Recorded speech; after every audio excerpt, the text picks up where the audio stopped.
పూజించడానికి తిథి వార నక్షత్రాలు అవసరం లేదు. తెల్ల జిల్లేడు వేరును తీసుకొచ్చి బ్రొటనవేలు సైజు ఉన్న గణపతిని నిర్మించాలి.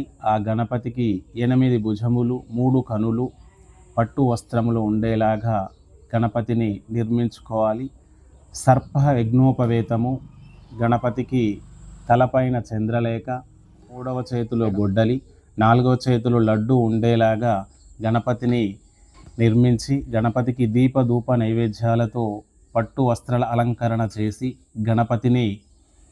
గణపతికి పుష్పములతో అలంకరణ చేసి పూజ అయిన అనంతరము గణపతికి ఉండ్రాలు సమర్పించి నివేదన అయిన తర్వాత అతిథికి భోజనంగా సమర్పించాలి. అలా అతిథికి భోజనం పెట్టడం వల్ల అపారమైన గణపతి సిద్ధి కలుగుతుంది. అనుకున్న వ్యాపారము, ఆరోగ్యము, విద్య, బుద్ధి ప్రతి ఒక్కటి గణపతి ద్వారా మీకు అనుకున్న పనులు జయమవుతాయి. గణపతి అపారమైన శక్తి గలవాడు.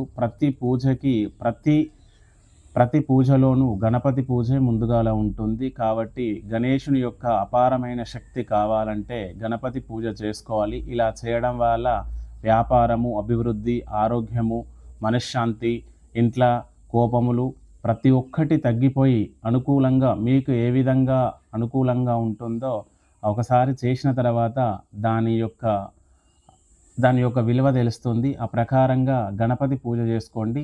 మీ ఇంట్లోనూ మీ అనుకున్న విధంగా వ్యాపారంలోనూ అనుకున్న విధంగా మీకు జరుగుతుంది.